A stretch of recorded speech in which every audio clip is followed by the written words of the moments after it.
Perwakilan ahli waris tanah warga Kampung Cibedu Girang, Desa Nagrak, Kecamatan Sukaraja, Kabupaten Bogor, Rabu pagi menutup proyek perumahan Deraja Village yang berada di Kampung Bitung Wetan, Desa Nagrak, Kecamatan Sukaraja, Kabupaten Bogor.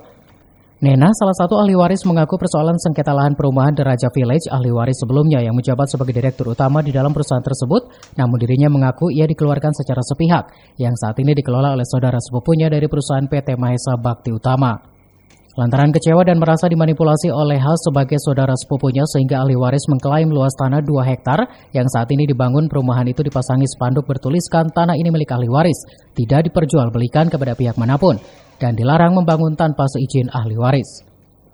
Gagal karena perusahaan saya direktur utama dimanipulasi dan dikeluarkan tidak pernah pemberitahuan, dan ini ahli waris kami tidak mau dikerjasamakan dengan pihak lain atau dijual, tidak mau dengan pihak lain. Dan kami belum dibayar juga.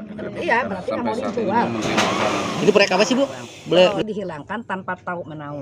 Kami sedang LP di polisi, bahkan digosipkan kami penipu dan menggelapkan uang. Kami sama sekali tidak seperti itu, ya. Begitu. Ada berapa hektar sih, Bu? 1,9 ya. Konflik sengketa lahan perumahan yang terjadi sejak tahun 2017 lalu sampai saat ini ahli waris belum mendapat pembayaran ganti rugi dari PT Mahesa Bakti Utama. Bahkan ahli waris juga telah melaporkan kasus ini ke pihak yang berwajib.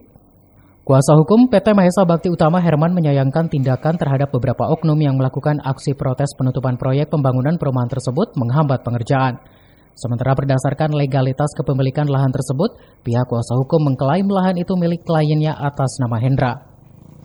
Dari Sukaraja, Kabupaten Bogor, Suhanda Abriji melaporkan.